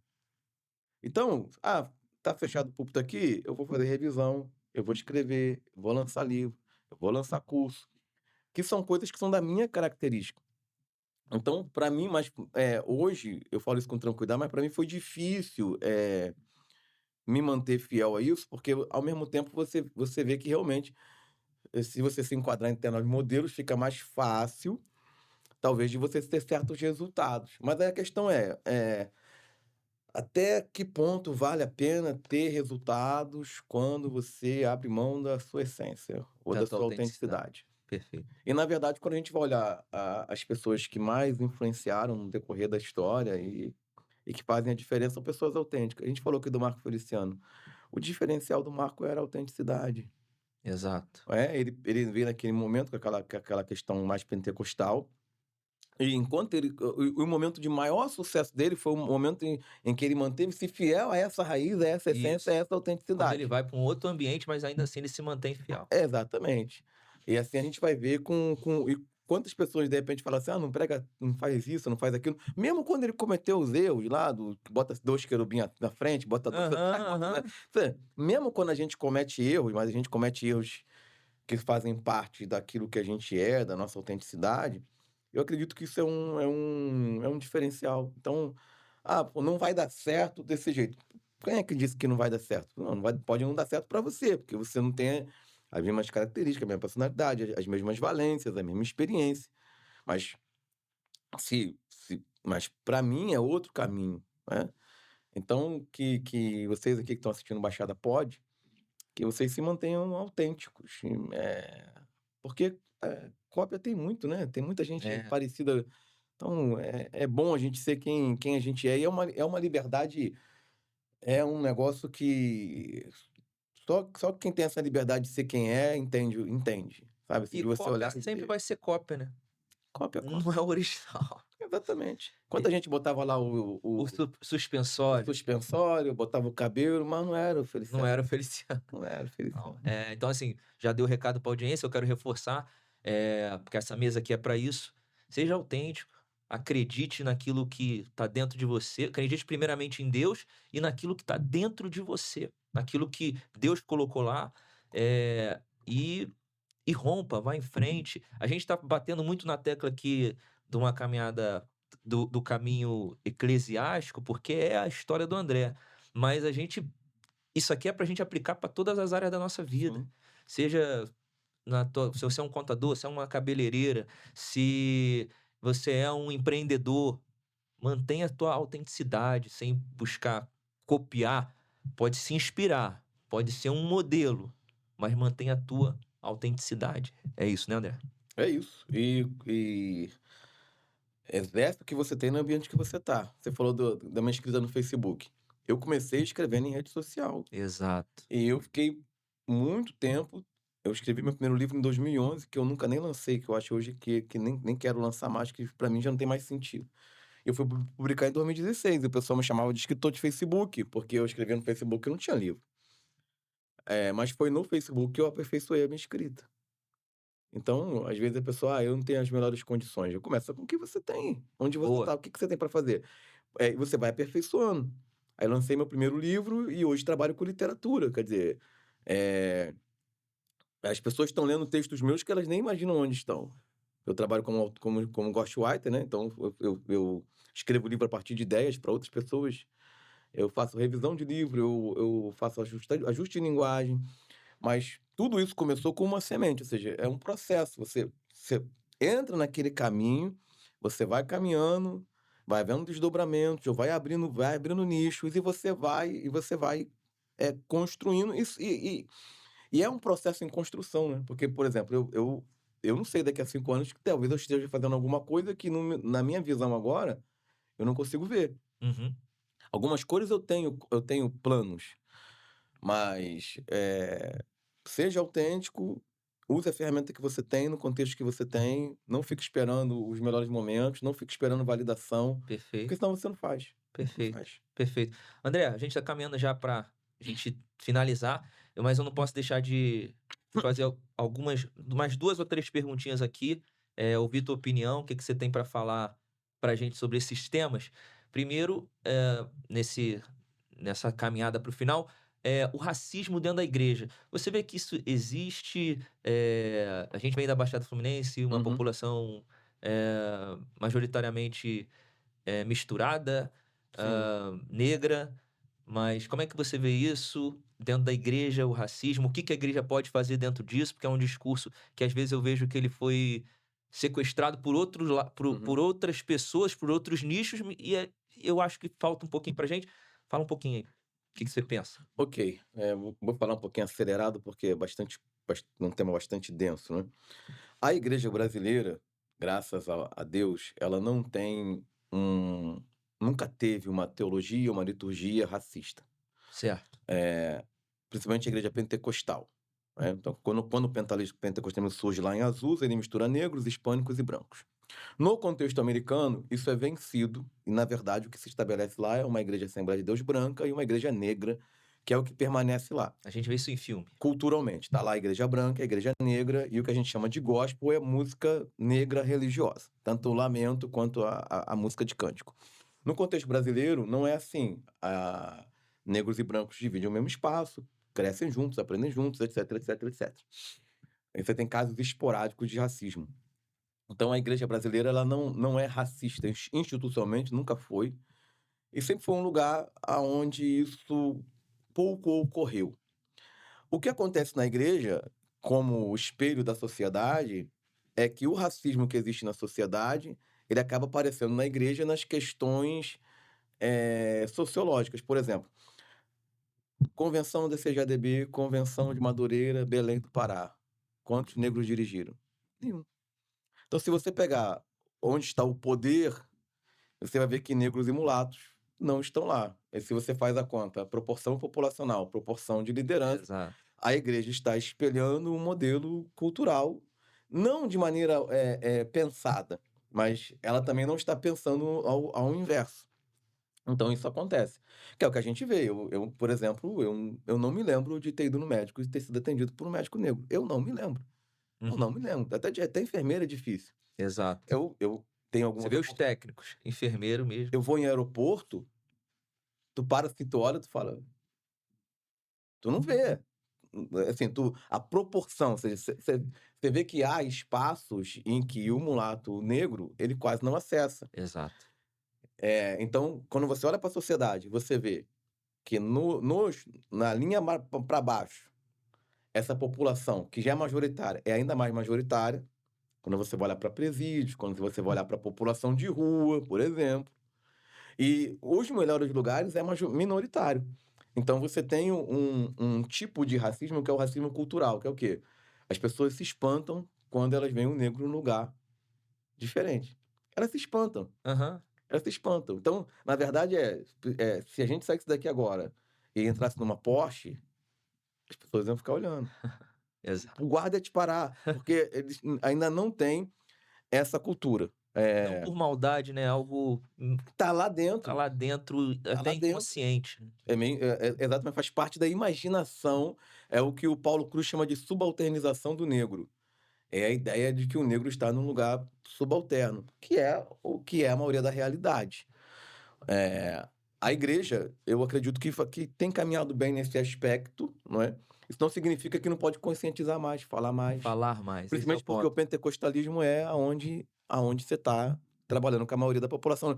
Porque, o negro não é do candomblé ou da umbanda, como os Sim, universitários como dizem. O isso, negro é pentecostal. isso. O negro é Boa, pentecostal. boa. E, na verdade, o recorte da umbanda e do candomblé é muito mais branco do que as pessoas imaginam. Que é um recorte muito também de classe média. Onde eles crescem mais, que é no sul, não é um contexto racial negro. Não é esse contexto. Boa colocação, né, André, porque os negros hoje, e aí isso principalmente para nossa juventude, né, que vive nesse contexto onde o racismo ou a negritude tem sido bem muito amplamente abordada, mas abordada por um prisma, onde quer dizer muitas das vezes que não faz sentido você ser negro e querer ser cristão. Você tem que ser negro e ser do candomblé, que é as tuas raízes. E esse ponto que você trouxe aí, muito importante, tá? Muito interessante. Então, você jovem, cristão, negro, que tem orgulho das tuas raízes, mas não entra nessa linha aí do eu tenho que voltar para os meus ancestrais, para isso, para aquilo. A gente está em Cristo, certo? Certo? A fé cristã não é étnica. Perfeito. O judaísmo era ligado a Abraão. A fé cristã, ela é esse gigante que ela é, justamente porque a ancestralidade dela é pela fé. Não tem a ver com ser judeu, com ser branco, com ser negro, com ser americano, com ser índio, com ser nada disso. E Mara essa coisa de ancestralidade é sempre uma falácia, né? Porque, na verdade, o cristianismo ele chega na África antes dos orixás. O que tem antes dos orixás pode ser que esteja no mesmo tempo do cristianismo. O cristianismo não. O cristianismo chega lá, tá lá o eunuco. O eunuco tá indo pra encontrar com Filipe, ele foi batizado. Aham, Ah, Egito, Etiópia, tá na o Bíblia. o Agostinho, ano 500, nasceu na África. O Justiniano era africano, vários teólogos eram africanos. Então o evangelho não chega na África com o colonizador. O evangelho tá na África desde que a igreja tá lá. Desde que a igreja tá lá. Cara, isso aí Isso nem vou entrar em Antigo Testamento, que aí podia ir para Moisés, isso a podia ir. gente poderia ter um episódio falando sobre isso, porque como você falou, um tema denso.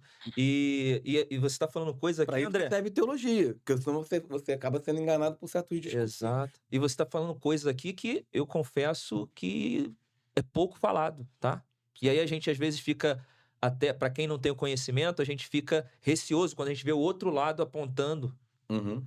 E aí a falta da informação do que você está trazendo aqui pra gente, nos deixa, às vezes nos silencia, quando na verdade teríamos todo o direito e base para Temos poder argumentos. falar, argumentos. Maravilha, maravilha. André, a gente teve recentemente agora um evento muito grandioso, muito legal, que tem sido construído há um tempo, que no Maracanã, né? Acredito que você viu o evento do Juntas, né? Que junta Sim. as pastoras, a pastora Raquel Lima, Uhum, Camila Barros, Midian e a Gabriela, uhum. né?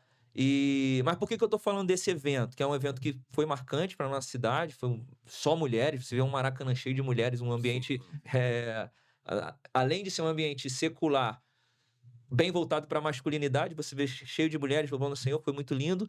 Mas aí por que eu estou levantando essa bola? Porque você tem um projeto já há muito tempo que eu já te acompanho e vejo que você tem esse projeto, você já citou ele aqui, que é o Elas no Púlpito.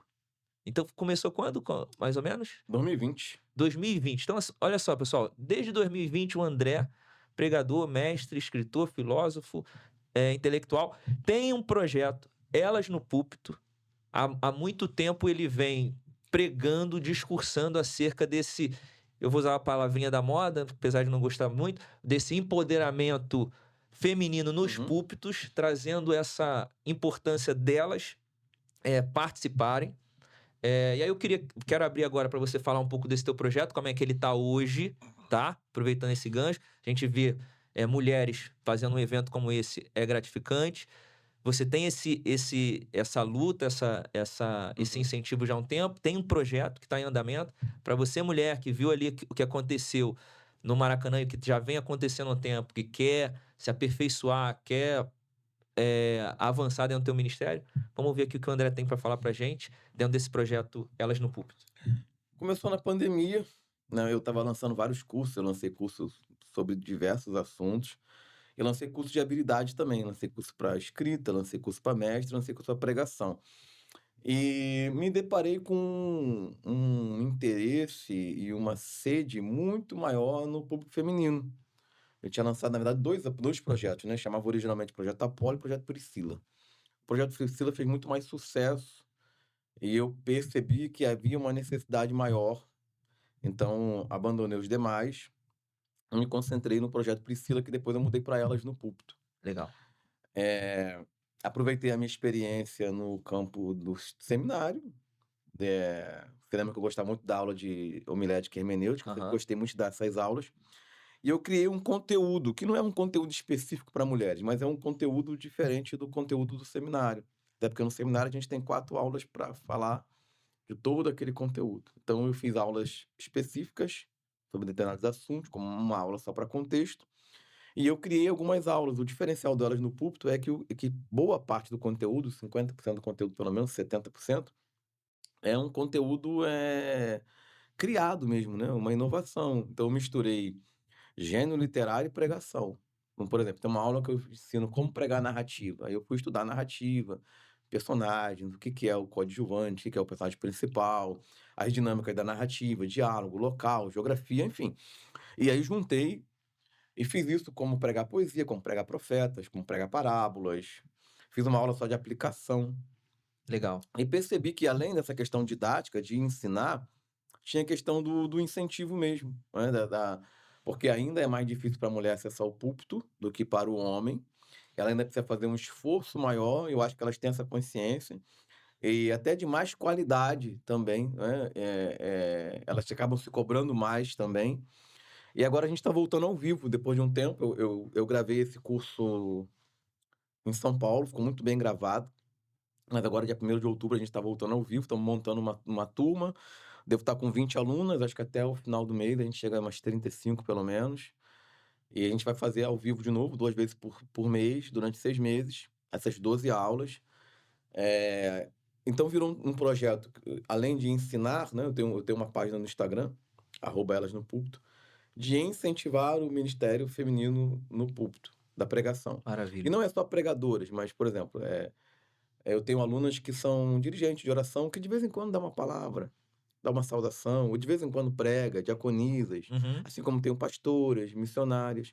E na verdade, assim, aprender a pregar, de certa forma, é aprender a ler a Bíblia. Como você tem aula de hermenêutica, não tem a ver só com o ofício da pregação, tem a ver com você entender melhor o texto.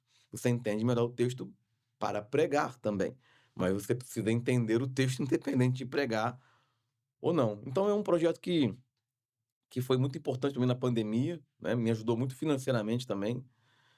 Então, durante 2020, eu até me surpreendi, porque numa época que tinha pouco dinheiro circulando, Aham. eu lancei 4 turmas ao vivo, fiz o 1, o 2, o 3 e o 4. Depois eu cortei aulas, né, na verdade eu fiz 15 aulas. Depois eu cortei 3 aulas e ficou 12, mas, é um projeto que mesmo quando, se em algum momento eu achar que não é necessário para mim, eu vou continuar tocando Ele.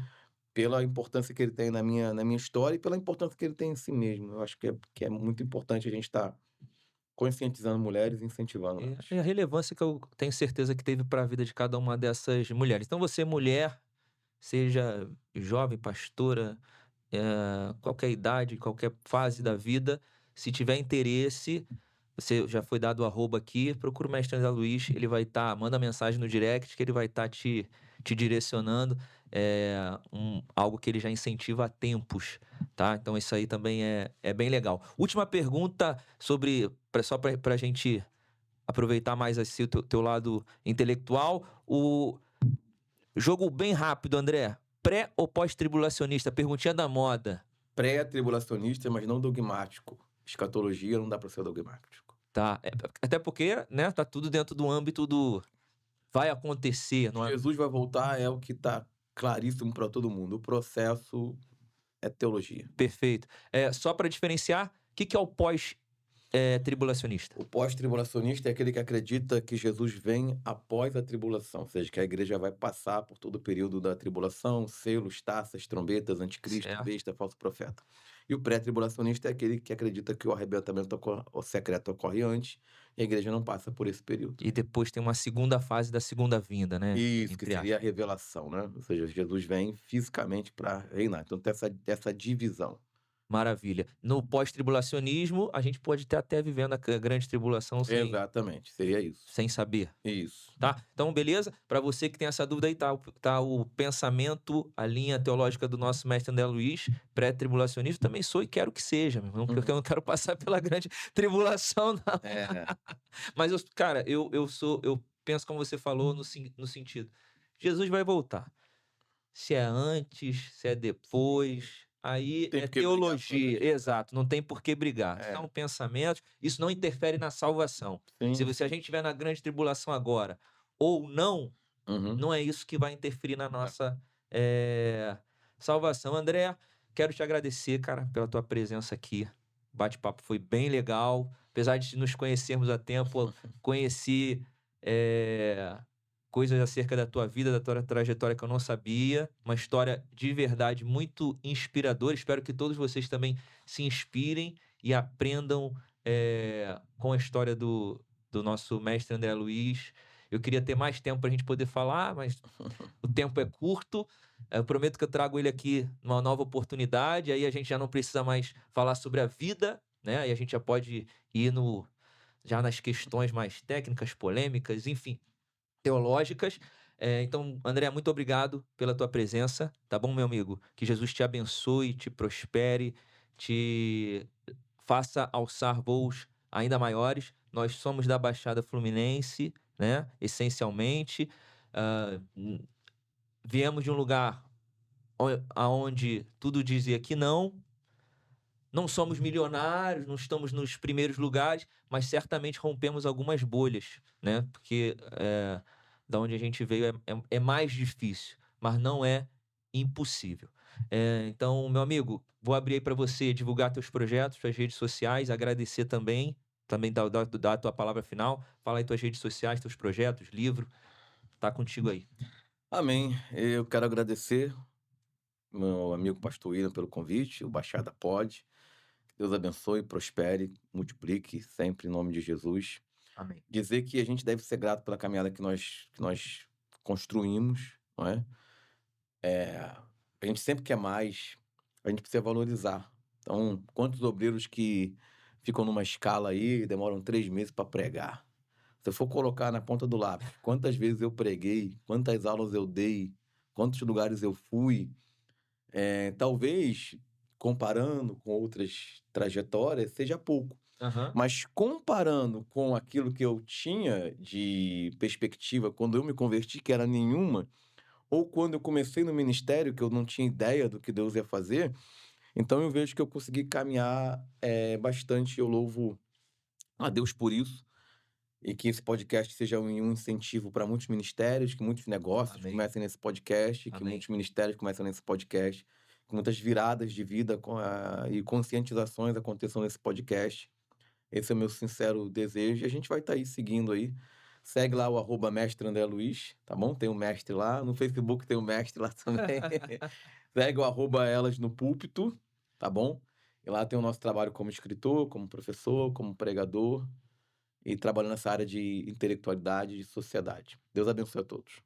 Amém. E vou te pedir mais uma gentileza, André. Deixa um recado para aquele jovem que tá afastado, como você esteve no momento da tua vida, né? Tá afastado dos caminhos de Deus, mas que sabe que tá no lugar errado, né? Quando a gente tá afastado, a gente sabe que tá no lugar errado. Manda um recado para esse jovem que se sente assim.